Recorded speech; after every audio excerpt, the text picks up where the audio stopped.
We are live. Hello everyone. Today we are going to talk about PostgreSQL and RAM usage. I'm Alexey Bashtanov. I work as a database developer in Brandwatch. So one fine day, imagine early in the morning, you're woken up by SMS. Bzzz, something is wrong with your live system. Have a look in the logs and you see that one of your database processes was killed, and the other ones were shut down by Postgres. Luckily, it is running up and running now again, but it took some time for it to recover. So your system has been down, and you are wondering who was that guy who killed it. You look into syslog, and it was OOM killer. How to avoid it?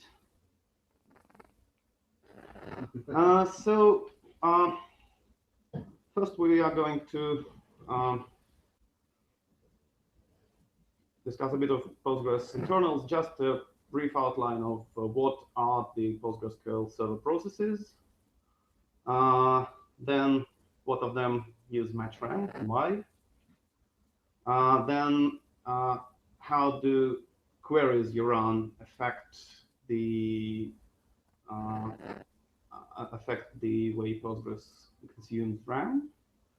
How do we measure individual usage of RAM by individual process, especially how to distinguish between shared and private memory properly. And how is the RAM that Postgres allocates is reclaimed back. So what are Postgres server processes? This is an output of PS with a lot of keys. Those are all Postgres server processes, and the father of all of them is the Postgres process, also known as postmaster. It's kind of a bit of obsolete word, but it's still named this way in the internals. So it starts up the database. It allocates all the shared memory that will be used by all the processes. It listens to sockets to accept clients, and also it spawns all the backends and all the other processes. Backend processes. Normally, those are ones who process queries. One per connection, one per client connection. So the more you have client connections, regardless of whether they are idle or working or idle in transaction, you have the same number of backend processes. The way to decrease this number of processes is to use a connection pooler. As far as I know, there are only 3 standalone connection poolers: pgpool2, pgbouncer, and CrunchyDB, which is possibly not yet production ready. Yeah, so pgbouncer is the only one which supports transaction pooling, so which can effectively make the number of Postgres server processes less than the number of outbound connections. Background writer. It is the process that writes dirty shared buffers to disk. All the communication between Postgres data files and backends is performed via shared buffers, which are in the shared memory of all those processes. And BGWriter writes them. It tries to do it in such a way that we have free unallocated shared buffers when we need it. If it fails, sometimes backends write buffers on their own, so they share this responsibility. Checkpointer. Checkpointer is a process that performs checkpoints, which are moments in time, which are moments that moments when Postgres flushes dirty pages to disk and guarantees that all the changes that were committed before some point are written to disk. This is needed mostly for durability. If your server crashes for some reason, you will have to restore only starting from the last successful checkpoint. Well, write-ahead log, write a process. Write-ahead log also used to be written by backends far ago, but now a dedicated process does it. It is mostly for non-synchronous commits. If your database is critical to consistency, so you don't want it to be left in inconsistent state, but you are fine with some several last commits lost in case of crash, then you can write-ahead log after you have committed a transaction. Effectively, once a certain interval of time to do commits batch-wise. It's useful if you have very many small transactions. Auto vacuum launcher and workers. Auto vacuum is a process that runs vacuum and analyze commands on table by its own without user running them explicitly. It explores how tables were changed in the last minutes or hours. Actually, how they were changed since last vacuum or analyze of this table or since its creation. And if they have been changed dramatically enough, it reanalyzes or revacuums to prevent wraparound, XID wraparound, to collect all the statistics needed for the planner, and to mark dead rows as a free space. Statistic collector, it handles requests from other Postgres processes to fill the statistics tables just to gather how your indexes are used, how your tables are used, how many writes, reads do you have for every database object. And background workers, they are quite recent, from 9.3 onwards, as far as I remember. They are used for custom tasks, such as help a backend with running some query in parallel, or logical replication, or just custom jobs you can write as a plugins. For example, PG Squeeze is a successor of PG Reorg and PG Repack, which acts as a in-database daemon. There are also optional processes such as logger and archiver. They can be absent or present depending on your configuration. So you can log just to std_er, and then you don't need a process for it. Or you can stream your logs to syslog. Then you don't need this process. But if you want Postgres to write log files on its own, this process is started. Yes, and yeah, the difference between Postgres logger and syslog is Postgres tries its best to not to skip any log message, so it will slow down if you have verbose logging. But syslog is designed that performance is more important than logging everything. Yes, and archiver, if you have archive mode on, so your old write-ahead log files are needed for replication or for some different situations with recovery, then however just copies the files from one directory to another.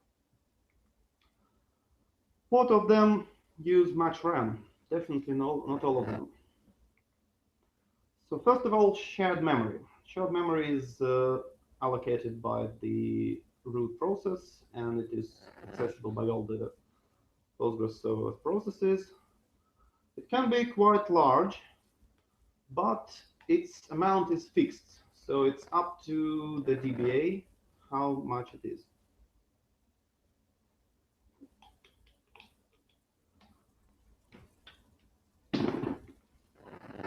There are also various parts of shared memory apart from shared buffers, such as file buffers, which are normally much smaller. Well, technically you can't set them to insane values, but why? And also there are areas for locks. The sizes of these areas are set in per backend manner, but it's just a multiplier. So the area is common, it is in shared memory, and the formula for its size is on the screen. It's for advisory and table locks. Normally, it is not too large unless you do something really tricky with advisory locks, and you need to more than hundreds of locks per backend. Yeah, and same for same for predicate locks, which are used for serializable and yeah, as far as I remember, only for serializable transaction isolation state. Unless you do something very tricky and you use those serializable transaction isolation level much, you don't need many of them. Also, auto vacuum could use much RAM depending on how you tune it. So limiting auto vacuum in terms of RAM is quite straightforward. You limit the number of workers and you limit the number of you limit the amount of RAM each one of them uses. You can try to make every table fit this size, but if you have large tables, you're out of luck. You need to find some trade-off. And finally, backends and the BG workers that help parallel execution.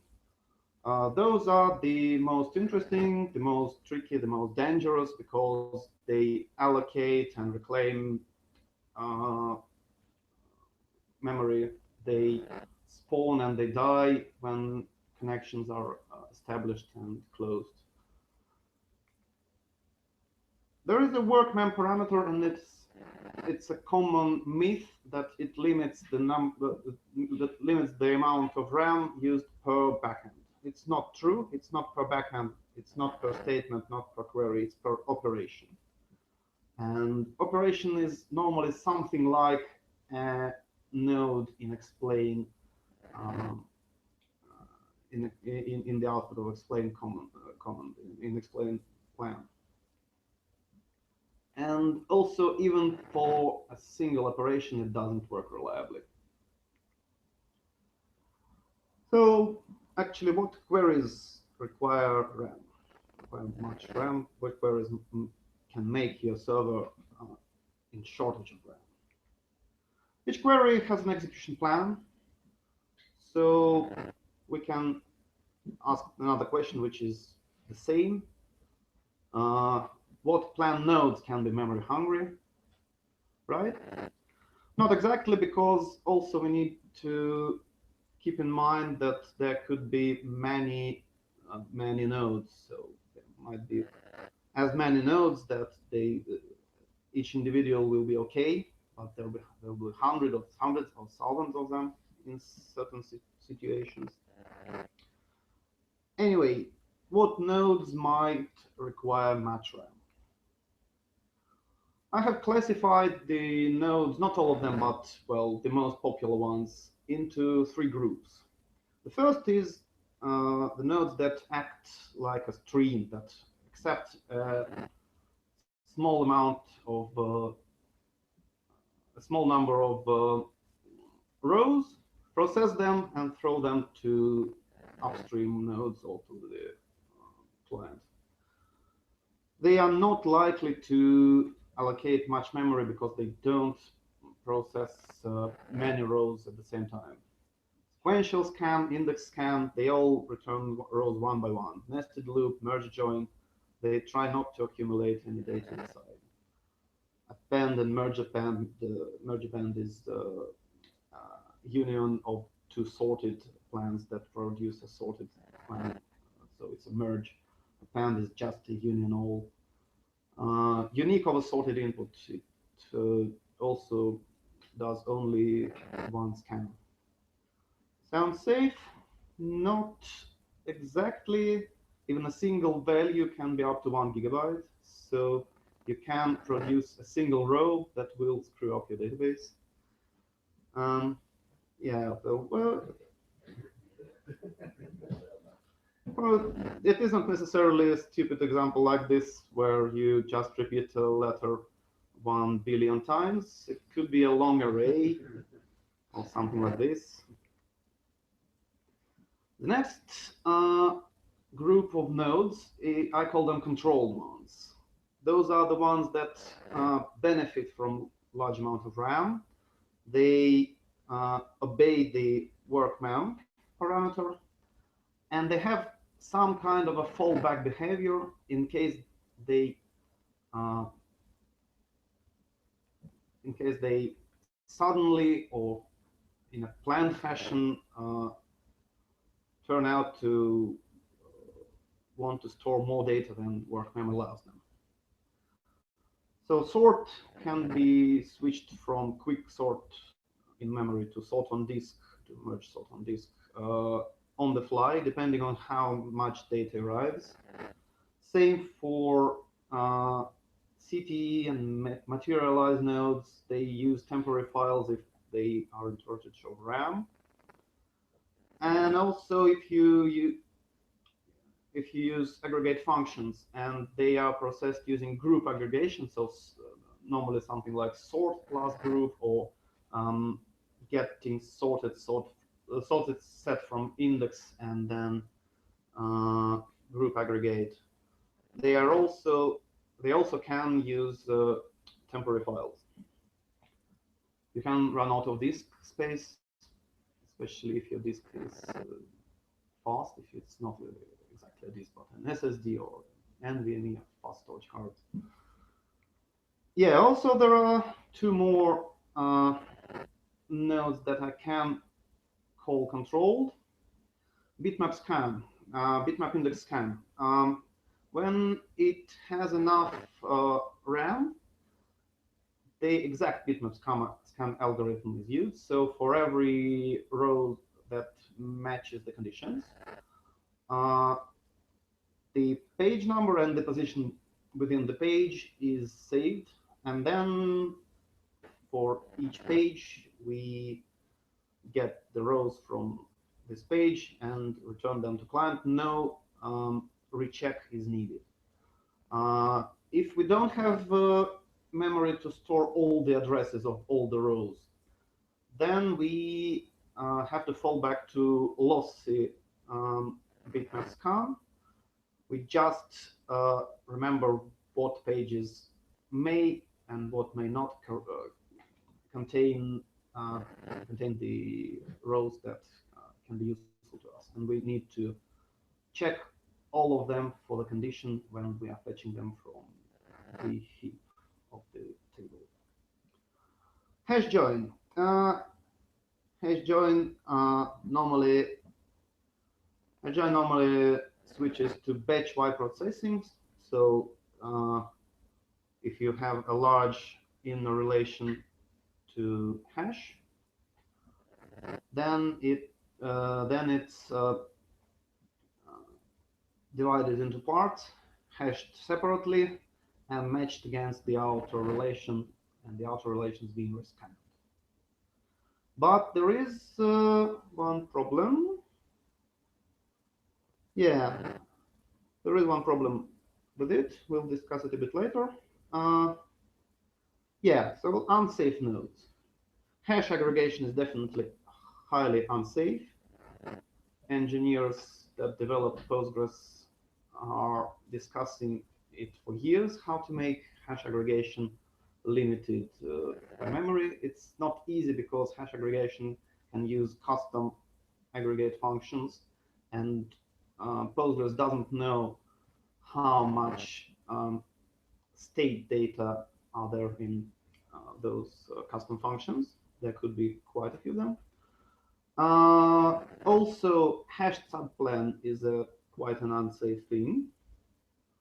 And rarely hash join can use unlimited amount of RAM.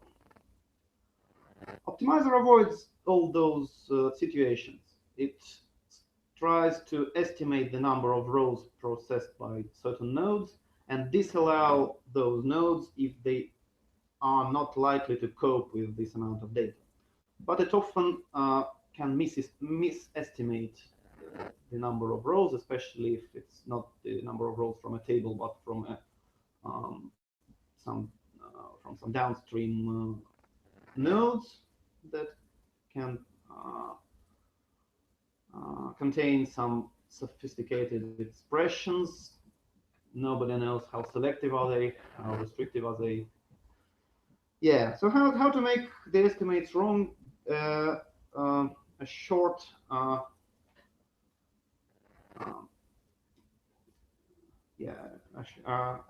short algorithm how to show that the estimates can be wrong.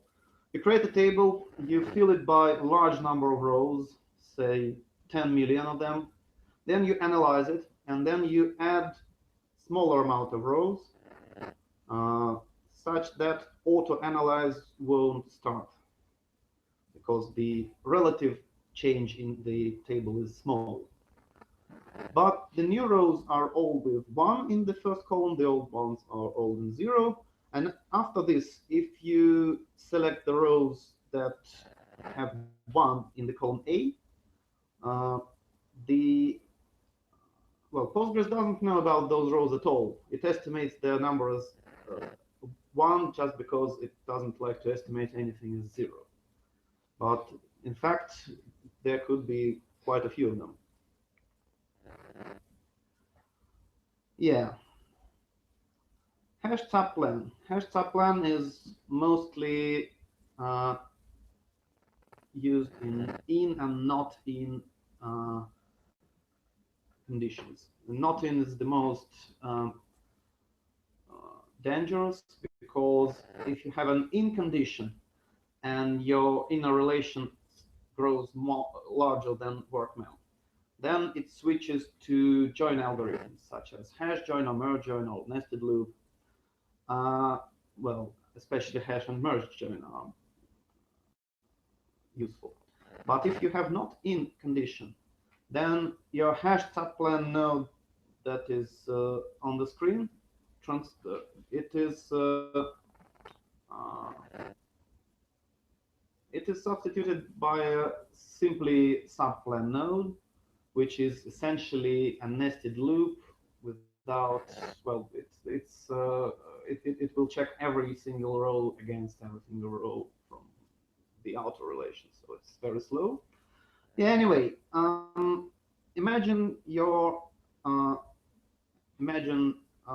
optimizer has chosen hashed subplan, but it could misestimate the number of rows in the inner relation, and you have 500,000 set hashed, which is probably not too bad if you have enough RAM, but well, anyway, you can make it hash much larger set or wider set with wide values such as text fields or arrays.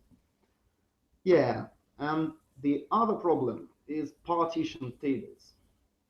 If the table is partitioned, and if you are not using Postgres 10, which is not yet released, then you will get, well, you will get such a plan, such a description of a plan in Postgres 9.6, maybe 9.5, I'm not sure, but not in 9.4. And might think that this subplan was calculated only once. No, it is calculated for every partition, and the hash table is stored separately in memory. And the plan looks like this only because people grieved that they were struggling scrolling explain plans. In 9.4 you will get the fair plan. You will get this thing as many times as you have partitions. Anyway, regardless which version of Postgres you are using, if it is released, you will have quite a few. You will have quite a lot of RAM used, and it will be slow. All the hash tables will be generated one by one. There is a workaround. You can wrap your request to the partition table into some subquery that disallows predicate pushdown, such as offset 0 or some union clause, not union all, or something like this. Well, offset 0 is a usual dirty trick for it. And in this situation, it will sequentially scan all the table, all the partitions of it, and use a single hashed subplan to filter out according to not in condition. Memory usage was reduced 9 times only because I was lazy to create more than 9 partitions on my laptop. But on live system, where I found this issue, we had 192 partitions in the table. So it was the hash subplan was a list of 200k URLs.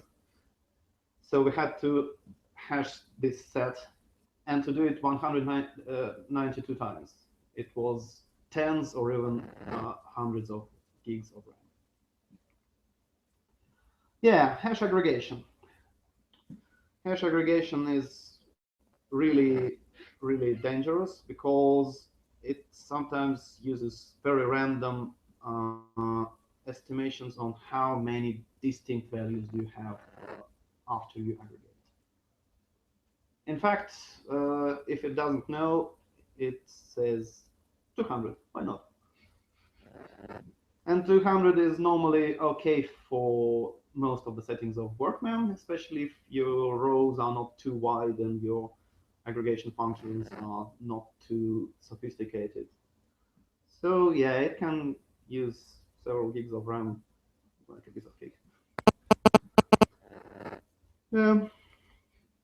Hash join. I was referring to hash join as a controlled node, but in fact there is a rare case where it behaves weirdly. It's when you have many collisions, many coinciding values on the inner side. Here you can see 2 plans, one for the situation when all the values are distinct, and the other one when all the values are the same, but Postgres doesn't know about it, because Postgres doesn't know that all the integers modulo 1 are the same. Yeah, and it can use more than the Workman, which was only 4 megabytes for testing purposes. That's it. So beware of hash joins to be dangerous as well in that rare case. One more random fact. Array AGG function in Postgres 9.4 and before used at least 1 kilobyte per every array. So if you are aggregating something using array AGG function that is most likely to have only 1 or 2 values in it, then it can be, well, can be dangerous in terms of memory, a bit inefficient.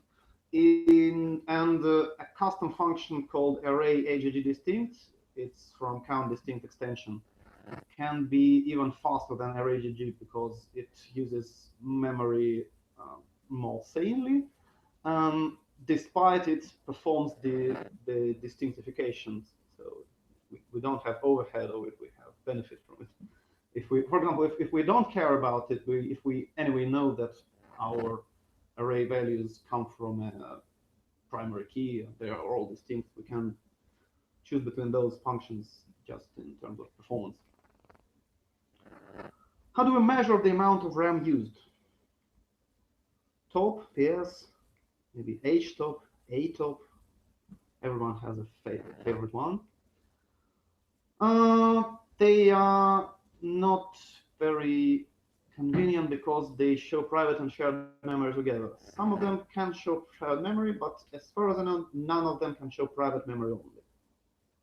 And for Postgres processes having quite a lot of shared memory used together, it's not that useful to use those two. We have to look into, look into prods file system, into files named as maps.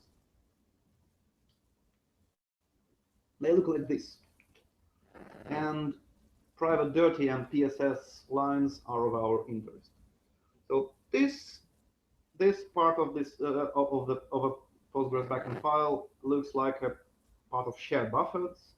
So it's not.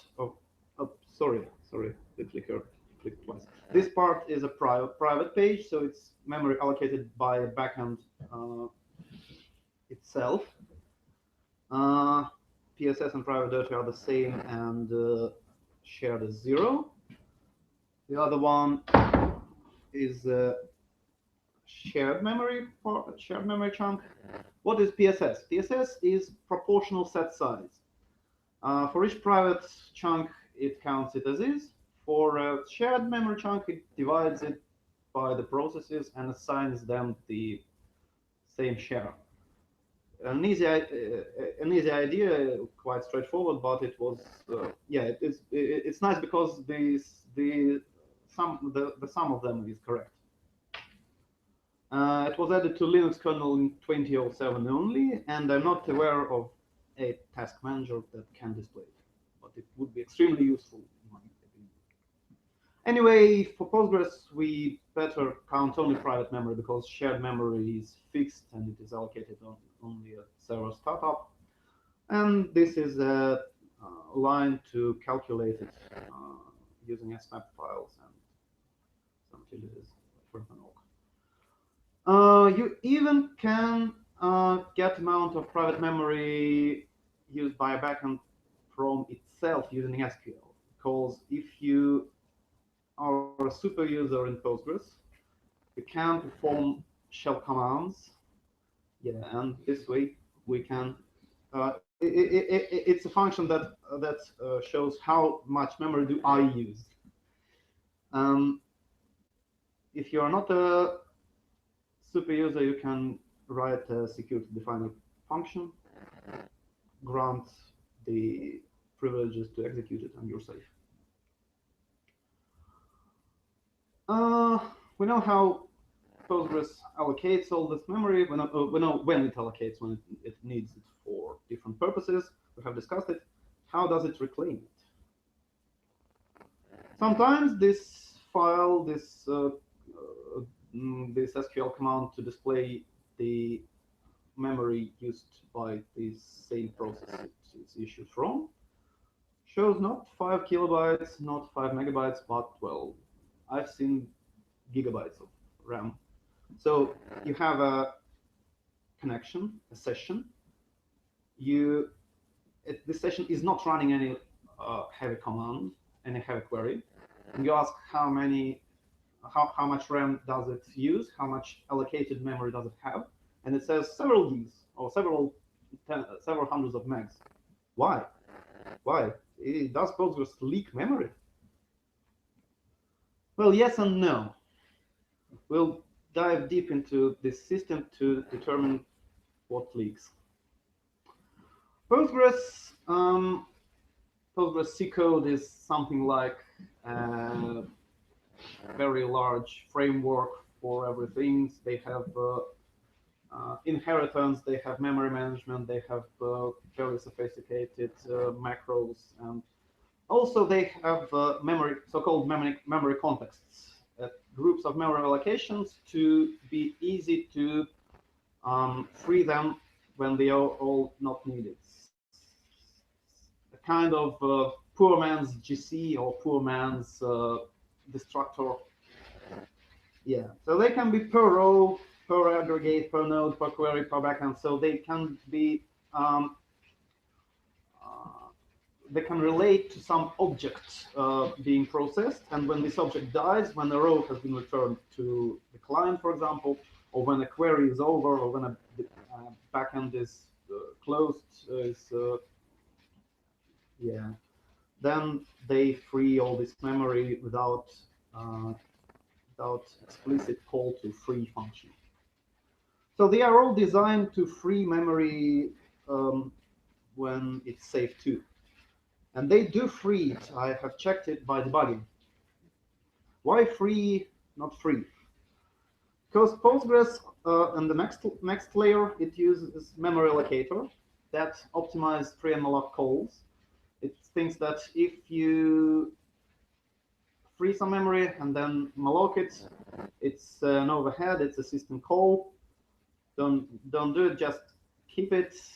Well, but this doesn't keep 892 megabytes. No. Memory allocator frees them using the free call. I've checked it as well.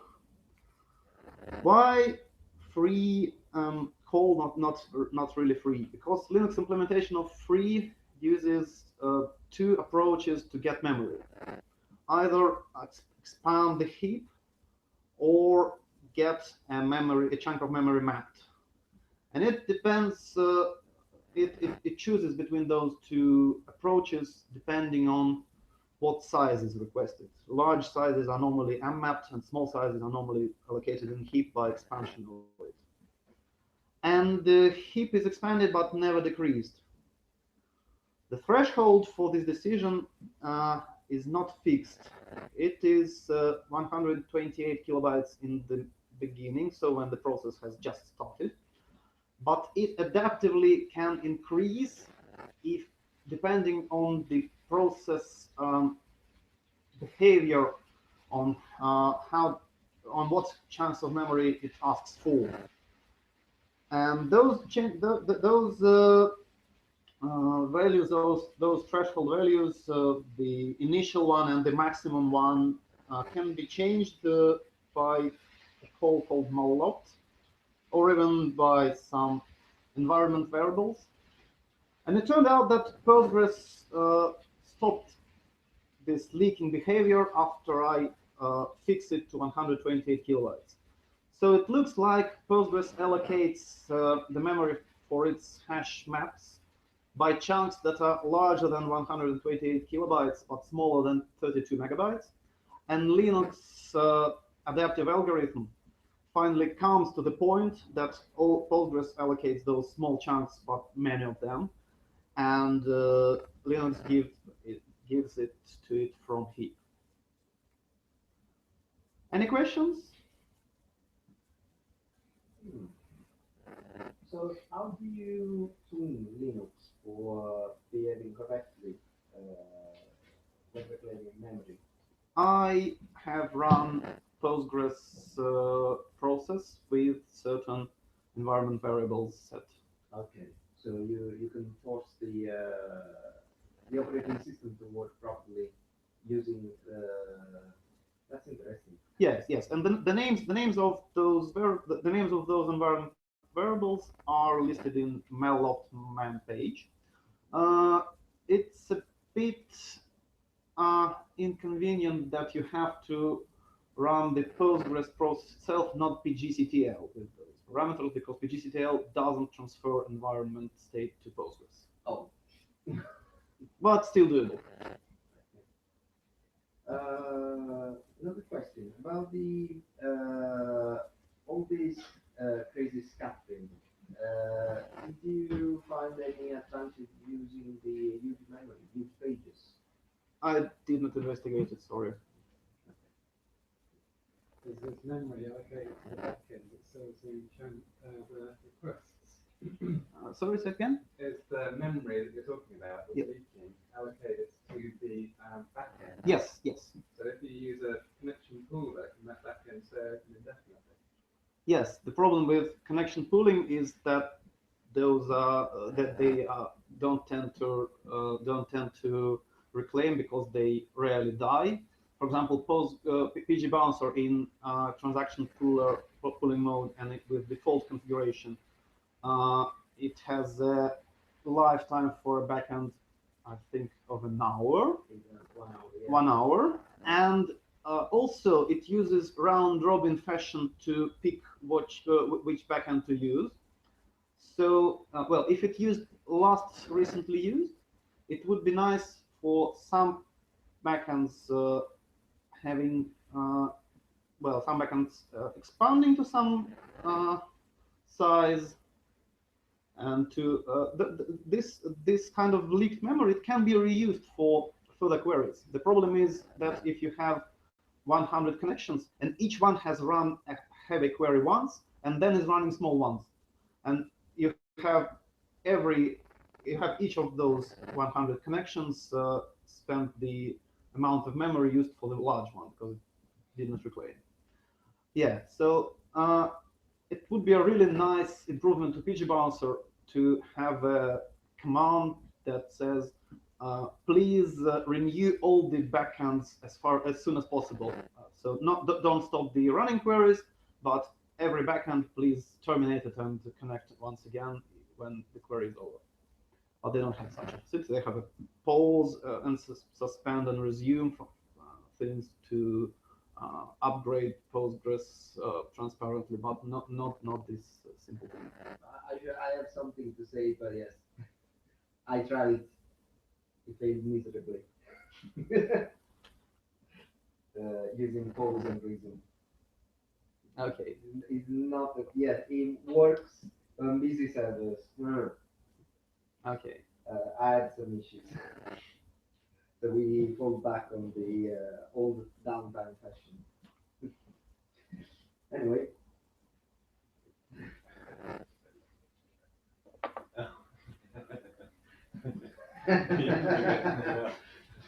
Yeah.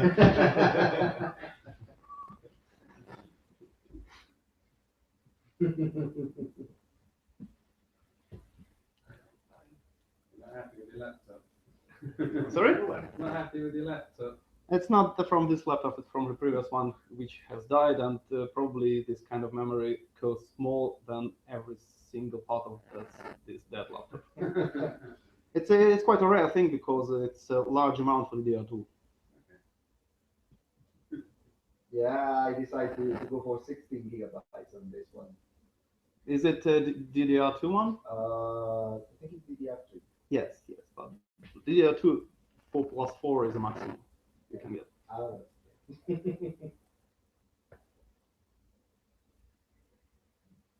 Good. Thank you. Thank you.